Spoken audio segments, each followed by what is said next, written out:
Welcome to Things You Don't Know, folks. This is Sean Deneen. This is one of my little passion projects here. So it's a little different than some of the other things we've done, but I think you'll find it interesting. When most people think about the Russian Revolution, they imagine one thing: chaos, red flags, angry, starving workers, Lenin on a train, the storming of the Winter Palace, the collapse of the Romanov dynasty, and the birth of the Soviet Union. But there is a chapter hidden in the middle of that story, brief, fragile, almost forgotten, when Russia tried, three-quarters of a century before Gorbachev and Yeltsin, to become a democracy. And standing right at the center of it was a man history had almost buried alive, Alexander Kerrensky. Today we're talking about the strange, tragic months between the February and October revolutions of 1917 and the man who tried to hold the collapsing civilization together with speeches, ideals, and sheer willpower. Because for a few months in 1917, Russia was not an old-fashioned monarchy anymore, and it was not communist.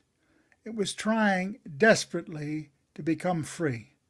Now, first a little correction to the way many of us learned this in school. There were actually two Russian revolutions in 1917.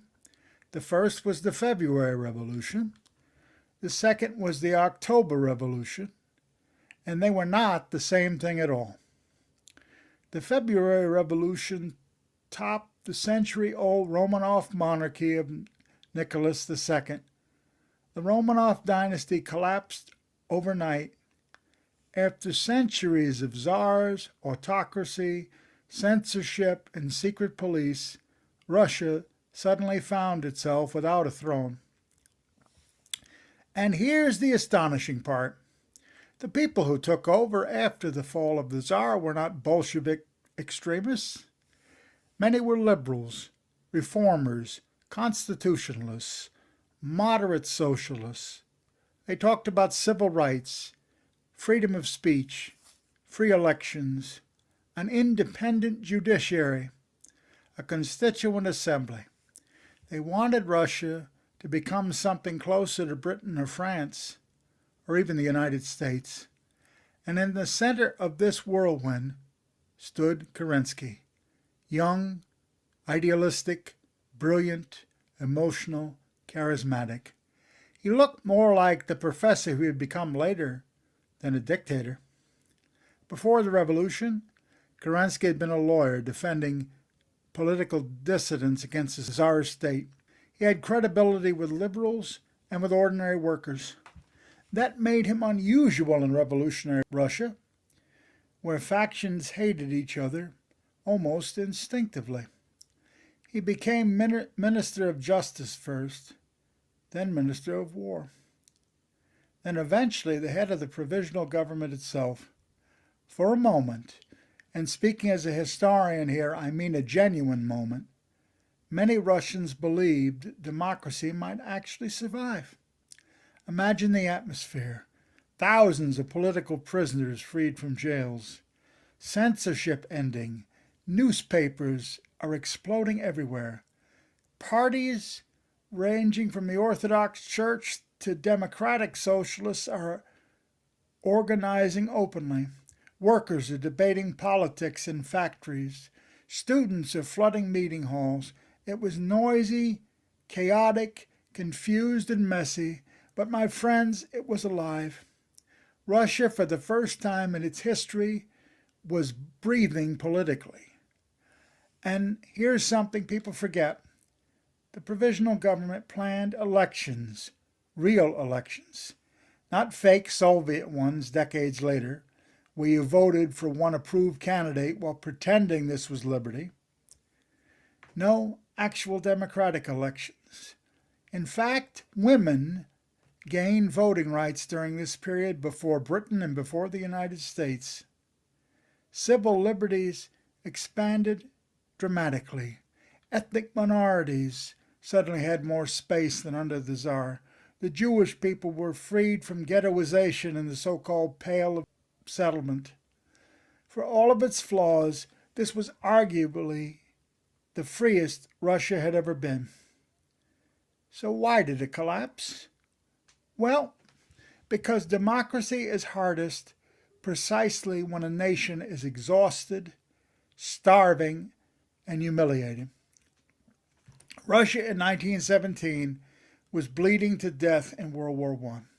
Millions dead, the army demoralized, food shortages everywhere, railroads collapsing, inflation exploding. And Kerensky made the decision that probably doomed his government. He kept Russia in the war. Now, to understand why, you have to understand his fear. Kerensky believed that if Russia abandoned the war suddenly, the country would degenerate entirely, even disintegrate. Allies like Britain and France, who were at war to save democracy, would turn hostile. Imperial Germany, the Second Reich, which had financed the communist uprisings, might dominate Eastern Europe. The army might collapse into armed mobs. And honestly, he wasn't crazy for thinking that. He was old-fashioned. He believed Russia had given its word and should keep it. But ordinary Russians had reached their limit. Peasants wanted land, workers wanted bread, soldiers wanted to go home. Meanwhile, the Bolsheviks had a brutally simple message no one knew they weren't going to keep at that time. Peace, land, bread. That was it. 3 words. Sometimes history turns because one side writes a better pamphlet. Now enter Vladimir Lenin. Lenin looked at the fragile democratic experiment and saw weakness everywhere. The provisional government debated, compromised. Lenin acted. Kerensky tried balancing factions. Lenin crushed any opposition. Kerensky believed that compromise was decency and civilization. Lenin believed compromise was a capitalist trick and surrender. And here's the painful irony. Kerensky feared dictatorship from the right far more than dictatorship from the left. At one point, he even released Bolshevik leaders, including Lenin, from prison and gave them access to government arms because he thought they might help defend the revolution against the conservative general Kornilov, who looked like a reformed Tsar. That decision would haunt him forever.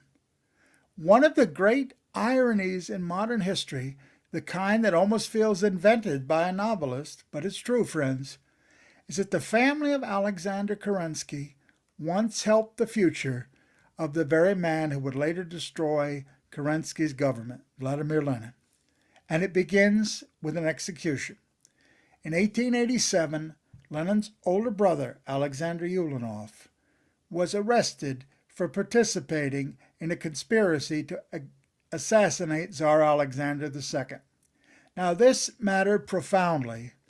The Russian Empire viewed terrorism not merely as a crime, but as an existential threat. Remember, only a few years earlier, Lenin's own father had become a minor noble after serving loyally within the imperial educational system. These were no starving peasants. Ulanovs were not born revolutionaries in the romantic sense propaganda and later Soviet mythology suggested. They were educated, upwardly mobile, respectable. Then came the bomb plot. After refusing to ask for a pardon, which he would have been given, Alexander Ulanov was executed by hanging, and the stain of political terrorism attached itself to the family. In Tsarist Russia, there was guilt by association. That stain could destroy futures permanently. Universities, professions, state careers, all could close overnight. Families could be socially radioactive. The young Ulanov, the future Lenin, suddenly carried the burden of his brother's disgrace. And that is where Kerensky's family enters the story. Alexander Kerensky's father, Fyodor Kerensky, was an educator and school administrator in a town called Simbirsk. He had actually known the Ulyanov family personally. He had been connected to Lenin's father through the educational world of provincial Russia. After Alexander Ulyanov's education, many officials wanted Vladimir, then a student, treated with suspicion as well. Guilt by association was common. But Fyodor Kerensky reportedly gave the young Lenin the highest honor his school had to give and a favorable assessment, even loaning him money to help ensure he could secure his education despite the shadow hanging over the family. That mattered enormously. By October 1917, the Bolsheviks were ready to destroy Kerensky's government. Armed workers, disciplined cadres, clear, ruthless leadership. No hesitation. The famed storming of the Winter Palace was actually less dramatic than later Soviet films portrayed. It was confused, the guards were drunk, almost anticlimactic. But politically, it changed the world. Kerensky fled, Lenin seized power, and Russia's democratic spring ended almost before it had begun. Now here's where the story becomes haunting. The Constituent Assembly elections, the free elections the provisional government had bled for and promised, actually took place after the Bolsheviks seized power. And do you know what happened? The Bolsheviks did not win a majority. That's the part many people never hear. Russian voters, given a relatively free choice, did not hand Lenin overwhelming democratic legitimacy. So what did the Bolsheviks do? They shut the assembly down with armed guards, just like that. One of the great what-ifs of history was over, and poor Kerensky became a ghost wandering through the 20th century. He lived in exile for decades, first in France, then in California. Watched Stalin rise, watched the purges, the gulags, the terror famine, the totalitarian state, a Second World War. Watched millions die under a system that claimed it represented the people. And somewhere in all that was the memory of those few strange months in 1917 when Russia stood at a crossroads.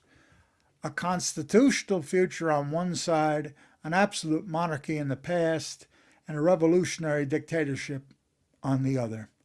And that's really the connection between Kerensky and the attempt at building democracy in Russia. Gorbachev and Yeltsin after him, he was the attempt. Not perfect, not always wise, sometimes naive, sometimes theatrical, but genuine. He believed Russia could trust its people and become both modern and free. That revolution did not have to end in tyranny, that ordinary citizens could reason and govern themselves. And perhaps the saddest part is this. Kerensky was trying to build democracy at the exact moment Russia had almost no patience left for uncertainty. Democracy requires time, compromise, mutual respect, institutions, and trust. But Russia in 1917 was hungry, angry, armed, exhausted. Extremists of all kinds thrive in that weather. Moderates drown in it. By the time Kerensky died in 1970, after serving as an advisor to the Hoover Institute in California for 40 years, the Soviet Union looked immovable. Lenin's victory seemed inevitable in hindsight, but history never feels inevitable when you're living inside it. For one brief season, Russia's future was still unwritten, and a good-hearted, passionate lawyer named Alexander Kerrensky tried to convince a collapsing empire that freedom was worth the risk. Please come back and see us again soon, folks. Leave a like and a comment. Bye for now.